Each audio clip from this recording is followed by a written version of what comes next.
Ladies and gentlemen, this is a test of the emergency broadcasting system. We're going to be teaching you physics today just because you were out. We got to make sure this lesson stays serious, stays focused, and we got to rock, we got to roll. It's physics time. Let's do this thing. That was just my intro. I like to have an intro to the video to catch their attention. I wanted to sound fun. My nose hairs, my beard hairs, everything. All right, here we go. So, now we're going to go through, this is just like the basics because the angles become a big pain in the butt with this stuff. You have to do it right. And no offense, sometimes people do kind of struggle with it. All right, so the axis of rotation it's saying is right here. So this is going to be the axis of rotation. To spin positive, and again, this doesn't really matter, but to spin positive is to spin this way because on a coordinate plane you go 0, 90, 180, 270, like that. To spin negative is to spin this way because I'm going backwards in terms of those angles. That's how you think of it. So with that being said, let's go through each force. B, right here. Is this force, actually that blue marker was really pumping out some blue ink. Where's that at? Sorry for the delay. See, I get so nervous in the camera. This one. I'm not camera shy, I just get nervous on camera. Sorry. I get so distracted, right? All right, this force, positive or negative. So stop, slow yourself down. Is this force trying to make this thing spin around this axis? This would be positive, this would be negative. Free burner. Is this force B positive? I'm not in the class. Positive or negative? Shen? Positive. Positive. All right, so we're going to put a big positive on that force. Oh, you guys might want to actually draw this. Or, wait, or if you want to, you can just say, like, refer to the slides for it. But this is going to be a nice little helper for you. All right? Ugh, darn it, now you're going to be drawing for the next 6 minutes. You can't draw. No, the camera's rolling. Guys, the camera. As we're live. They gotta go! All right? Wait, darn it. I never should have said that. Said Just look at me. No, just look at me. Write it down later. Stop. I'm so sorry for whoever's watching. This is not my fault. Jared, the spokesman, is on board with me and thinks we should be moving on, but the rest of the class is all writing it out. I don't think they're paying attention. Angela's rolling her eyes, and she's got that face. Angela's got that face. You know what I'm talking about. She's got it. Yep. Made eye contact. Made eye contact. I just made eye contact. She's got the face. She's got the face. This will be posted privately on YouTube, okay? Just so everybody knows. All right. Yeah. 27, 2023. All right. Moving onward. This force, Z. So look, if this is the axis of rotation, positive tries to make it spin this way, negative tries to make it spin this way. Look, I'm giving you a hint right there. Is this force, everybody, positive or negative? Negative. Negative. All right, so that one's negative. This force, if positive tries to make it spin this way, and negative tries to make it spin this way, everybody, this one? Positive. Positive. Hey, do we understand that? Yes. And then last, this one, somebody tell me?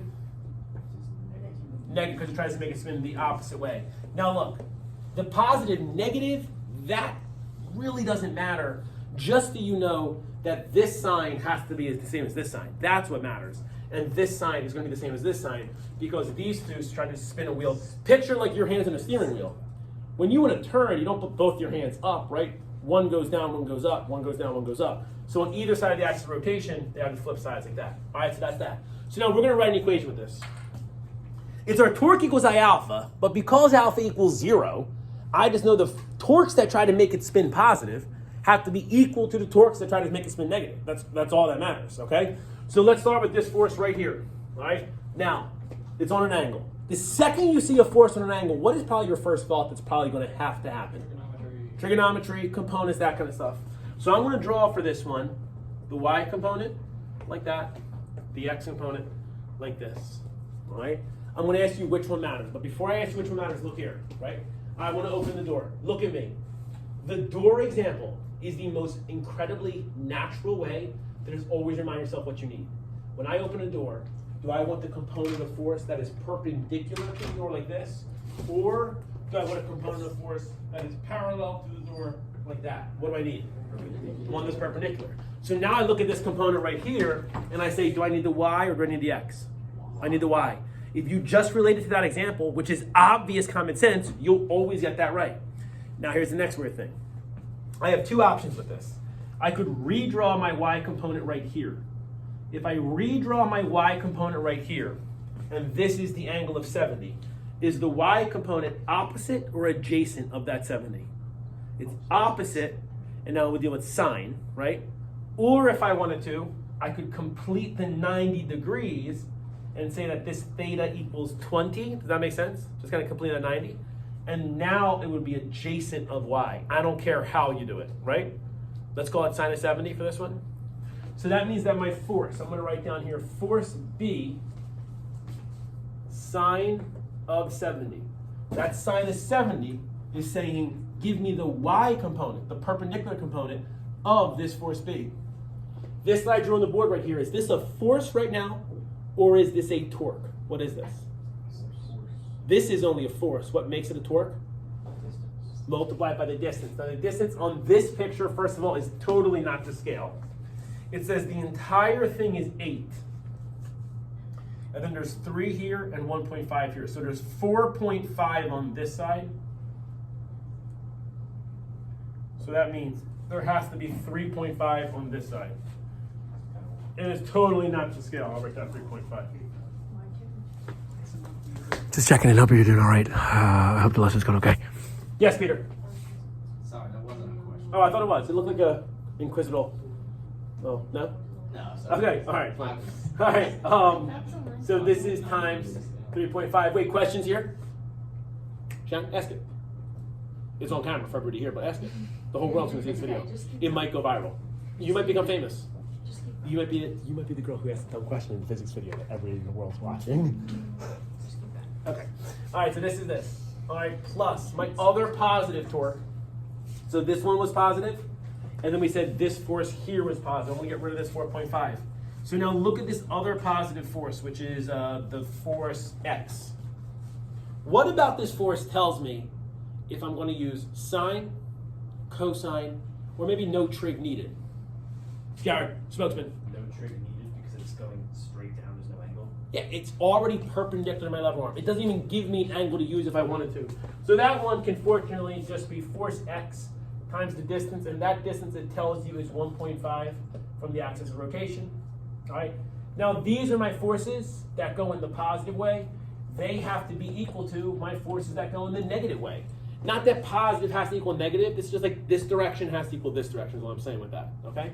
So now on this side here, goes too far apart. All right, this is going to be my negative force. So let's go Z first. Z we said was negative. Z also perfectly perpendicular, no angle given, no need to do any kind of trig with it. This is going to be just my force Z times a distance of, it's also 1.5. You can like get it by doing 3 minus 1.5. This chunk is also 1.5. Oh my gosh, where did an equal sign come from? That should be a plus sign. That's going to leave smudges for you to get with the snot rock. What about? And then my last force, go to this W. All right, so take a look. Draw the components. This is going to be my Y. This is going to be my X. Which one do I need? Shan. Which one would open the door? Oh. On video. Oh, no, it's not. It feels there's a hair in my mouth. I don't know. Like for the world to see. No, I'm not kidding. He's on camera. All right. Listen, wait. The perpendicular one. Yeah, the Y. Yes, the Y.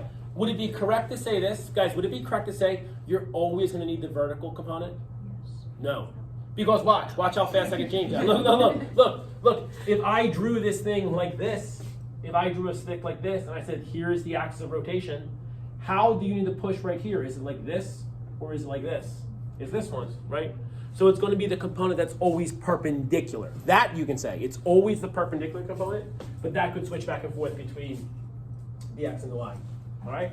So now this last one here, my Y component is adjacent to 20. Does that make sense to you guys? Someone use cosine. So this is going to be force Y. Cosine of 20 times, well, what am I doing here? Oh, the length, 4.5. And then from here, I could solve for what I wanted to solve for. That concludes your video, the first video. I might take a second video just to make sure you guys know what you're doing, but we're going to make sure we got this one locked in. We're rocking, we're rolling, we're missing you guys. Bye-bye.